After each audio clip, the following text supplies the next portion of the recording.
खुलकर चोरी करो और विभागों में पदस्थ जो जिम्मेदार हैं उनके सामने बोटी फेंको, ये सिर्फ आपके लिए ही दुम हिलाएंगे। अब तक तो यही लगता था कि कोई भी ऐसी घटना हो तो पहले पुलिस को सूचना देनी होती है, पर सरदार जी के ज्ञान ने हमें संशय में डाल दिया। साहब कानूनी किताब के कीड़े हैं और ऐसे कीड़े हैं जो समाज को दिन पर दिन दीमक की तरह चरने में सहायक हैं। एसडीएम से लेकर पुलिस और फूड विभाग के दलाल अधिकारियों को कैसे सेट करना है और ये बखूबी कर रहा है। इधर कानून के जानकार एएसपी साहब ने जो हमें कहा कि हम ट्रक रोककर पूछताछ नहीं कर सकते, ये बात हमें ऐसी लगने लगी कि अब आखिर किसे सूचना देंगे।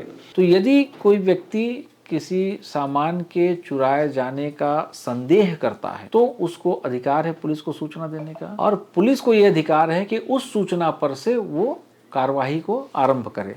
नमस्कार, मैं हूं मनीष। आज हम आपको गरीबों को मिलने वाले मुफ्त राशन के चावल की कालाबाजारी का एक नमूना दिखाएंगे, पर उससे पहले इन चेहरों को पहचानिए। ये सिर्फ 22 साल का लड़का है, नाम है यश अग्रवाल। इस कम उम्र में इसके घर वालों ने चोरी का काम इसे ऐसे सिखा दिया है कि ये युवक इतना कॉन्फिडेंट है अपने चोरी के काम से कि इसे कोई डर ही नहीं है। दिन हो रात हो, हर दिन चोरी का चावल खरीद कर दिन दहाड़े राइस मिलर को सप्लाई करता है। इस दूसरे चेहरे को पहचानिए, ये बतौर चावल का बड़ा व्यापारी है, नाम है अरुण अग्रवाल। ये यश अग्रवाल का संरक्षक है, क्योंकि चावल का धंधा ऐसा ही है कि अकेले नहीं किया जा सकता, इसलिए कुछ तथाकथित मारवाड़ियों का फिक्स धंधा है, मिल बांट कर खाते हैं, इसके बगैर इनका घर नहीं चलेगा। अब इन्हें पहचानिए। सोशल मीडिया में इन्हें लोग नकली पुलिस के नाम की संज्ञा देते हैं। यह भी कहते हैं कि ये बड़ी सी पगड़ी और छोटा सा मुंह वाला सरदार सिर्फ नाम का है। ये कैसे पुलिस में आया, हास्यास्पद प्रतीत होता है। खैर, लोगों की बात पर नहीं जाते हैं। ये यदि एक बार किसी को चिल्ला दें, डांट दें तो पेंट गिली हो जाए। इस चौथे आदमी का नाम है फागेश सिन्हा। ये अंबिकापुर शहर के एसडीएम हैं। रिश्वतखोरी की चरम सीमा लांघ चुका अनुविभागीय कार्यालय का स्टाफ इनके ही संरक्षण में पोषित हो रहा है। जाहिर है, अंबिकापुर जैसा शहर है, बड़ा नाम है, इसलिए पैसा भी बड़ा है। यूथ हैं, इसलिए कम उम्र में ज्यादा कमाने की चाहत सब में होती है। वैसे भी लूट खसोट न करने वाले राजस्व और पुलिस विभाग में विरले ही मिलेंगे। अब कहानी क्या है, जरा ये समझिए। अंबिकापुर शहर का ये लड़का यश अग्रवाल, इसे बहुत जल्दी अरबपति बनना है, इसलिए कम समय में एक बेहतर धंधा है राशन की चोरी करके चावल खरीदना। शहरी इलाकों में राशन दुकानों के आधे से ज्यादा राशन दुकान संचालक इस लड़के के पास चावल और चना पहुंचा देते हैं। दिन भर घर के गोदाम में स्टोर होता है। ये लड़का रात में 10 के बाद बड़े ट्रक में राशन भरता है और पास के राइस मिल में जाकर छोड़ आता है। इसके गोदाम के सामने ही ग्रामीण बैंक है, जहां सीसीटीवी लगे हुए हैं। ये सिर्फ पुलिस और फूड विभाग के लिए जानकारी है। हमें पता है कि कोई जांच होनी नहीं है, पर यह महीनों का रिकॉर्ड मिल जाएगा यदि चाहें तो। एक रात इसकी सारी कारिस्तानी किसी ने कैमरे में कैद कर ली। वीडियो हमारे पास आई। हमें लगा पहली बार बिना पड़ताल के किसी के बारे में क्या कहना, पर दूसरी रात फिर वही कहानी। एक सप्ताह बाद फिर वही मामला। अब 20 दिन बाद दिन में भी इसका वही रूटीन वर्क देखकर हम दंग रह गए। रात का तो छोड़िए, दिन दहाड़े ट्रक में भरकर चोरी का माल ले जाते हुए लोगों ने इसे देख लिया। फिर हमें सूचना मिली। इसे ये शक हो गया था कि इसके ट्रक का कोई पीछा कर रहा है। यदि राइस मिल तक ट्रक जाएगा तो पूरा मामला एक्सपोज हो जाएगा कि किस राइस मिलर के यहाँ ये सप्लाई करता है। इसलिए इसने ट्रक रायगढ़ रोड में रुकवा दिया। हमें जब इस बात की जानकारी मिली तो सबसे पहले हमने जिले के एएसपी को कॉल किया, वही बड़ी पगड़ी वाले सरदार जी। उनको इस बात की सूचना दी।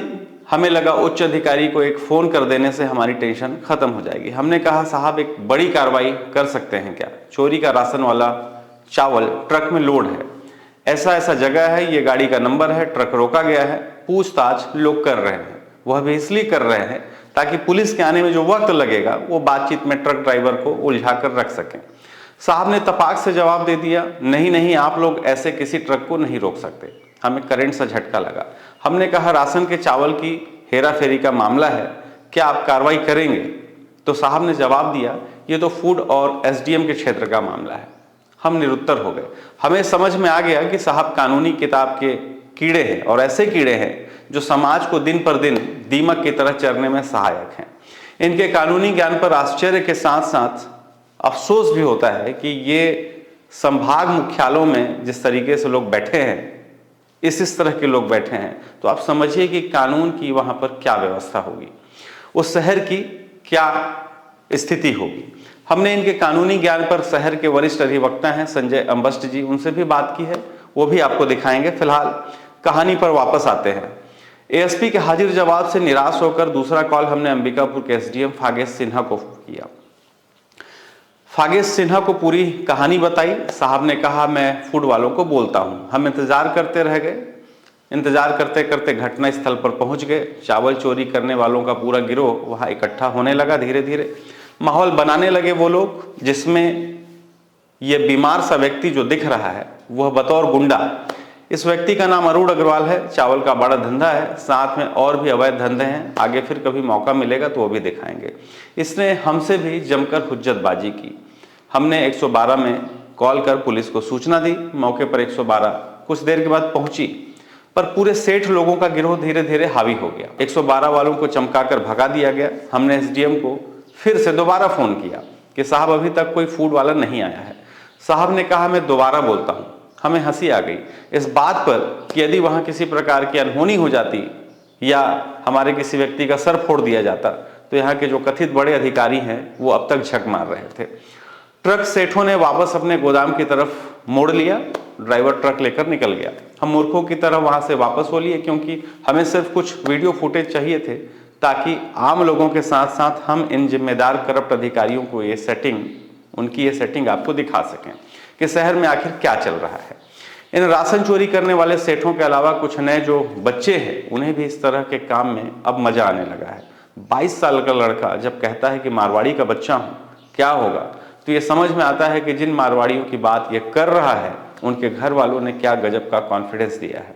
भले चोरी करो पर माल तगड़े से आना चाहिए। सोचिए कि अगर ये लड़का जानता है कि एसडीएम से लेकर पुलिस और फूड विभाग के दलाल अधिकारियों को कैसे सेट करना है और ये बखूबी कर रहा है, दमदारी से कह रहा है कि सबको पैसा देता हूं, तो क्यों नहीं करूंगा। शायद यही वजह है कि दिन के उजाले में इतना जोरदार काम ये कर पा रहा है। बहरहाल इस पूरे केस में ये तो समझ में आ गया कि आप खुलकर चोरी करो और विभागों में पदस्थ जो जिम्मेदार हैं उनके सामने बोटी फेंको, ये सिर्फ आपके लिए ही दुम हिलाएंगे।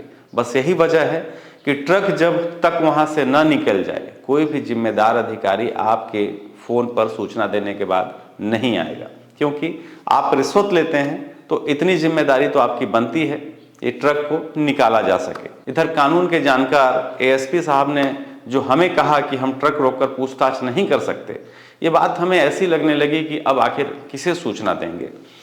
अब तक तो यही लगता था कि कोई भी ऐसी घटना हो तो पहले पुलिस को सूचना देनी होती है, पर सरदार जी के ज्ञान ने हमें संशय में डाल दिया।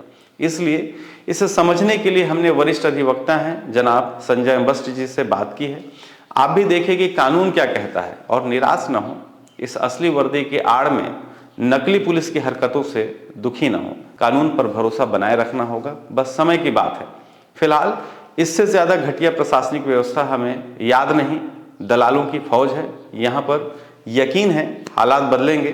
फिलहाल इस बात की जानकारी मैं आपको दे दूं कि इस पूरे क्रियाक्रम के बाद करीब 1.5 घंटे बाद फूड इंस्पेक्टर, एक महिला है, उसका कॉल हमारे पास आया था और उसने पूछा कि एसडीएम साहब का कॉल आया था, गाड़ी कहाँ पहुँची है। हमने कहा कि गाड़ी जो है वो चावल वाली वो चोरी करके निकल गई है और बहुत जल्दी फूड विभाग के दफ्तर चली जाएगी और वो गाड़ी वाला ड्राइवर जो है आपके पास आकर कहेगा कि मैडम चोरी की चावल को हमने ट्रक में लेकर आपके दफ्तर में मतलब पहुंचा दिया है, हमें गिरफ्तार कर लीजिए। आप समझ सकते हैं कि पूरे घटना के 2 घंटे के बाद एक फूड इंस्पेक्टर का फोन आया। आप अंदाजा लगाइए कि किस तरह से कार्रवाई फूड ऑफिसर या फूड विभाग के लोग कर सकते हैं। शुक्रिया। यदि आम नागरिक को भी संदेह होता है कि कोई सामान चुराया हुआ है, युक्ति युक्त उसके पास आधार है, तो वो पुलिस को इसका सूचना देगा। तो सूचना जब देगा तो पुराना जो सीआरपीसी का धारा 102 है या वर्तमान में जो नया भी कानून आ गया सीआरपीसी की जगह पर बीएनएसएस, उसका धारा 106, उसके तहत पुलिस उस प्रॉपर्टी को जब्त करके उसके संबंध में युक्तियुक्त जांच आरंभ करेगा। और जांच आरंभ करने के पश्चात जब उसको लगता है कि इसमें कोई अपराध घटित हुआ है, संज्ञेय अपराध, तो उसमें प्राथमिकी अर्थात FIR दर्ज करके उसके संबंध में कार्रवाई करेगा। किसी अपराध के होने के संबंध में सूचना देने का अधिकार आम नागरिक को प्राप्त है। एक प्रक्रिया तो ये हो गया कि पुलिस उस प्रॉपर्टी को जब्त करके उसके संबंध में इंक्वायरी करे। दूसरा एक आधार ये है कि जब कोई सामान चोरी होने का युक्तियुक्त संदेह है और वो किसी व्यक्ति के आधिपत्य में है, तो पुलिस बिना वारंट के उस व्यक्ति को गिरफ्तार कर सकेगा और उसके संपत्ति के संबंध में जांच कर सकेगा। ये जो प्रावधान है ये पुराना CRPC का जो सेक्शन था 41(1)(4) उसके तहत था, और अभी जो नया कानून आ गया उसके जगह पर उसमें 35(1)(5) है, इसमें प्रावधान दिया गया है। तो यदि कोई व्यक्ति किसी सामान के चुराए जाने का संदेह करता है तो उसको अधिकार है पुलिस को सूचना देने का, और पुलिस को यह अधिकार है कि उस सूचना पर से वो कार्यवाही को आरंभ करे। तो उसको गिरफ्तार करने का भी अधिकार है BNSS की धारा 35(1)(5) के तहत, और प्रॉपर्टी का जांच करने का। और यदि पुलिस उसको गिरफ्तार नहीं करती है तो उसको संदेह की दृष्टि में रखते हुए प्रॉपर्टी को BNSS की धारा 106 के तहत जब्त करके उसके संबंध में इंक्वायरी कर सकती है, और इंक्वायरी करने के पश्चात फिर उसमें विधि अनुरूप कार्रवाई कर सकेगी।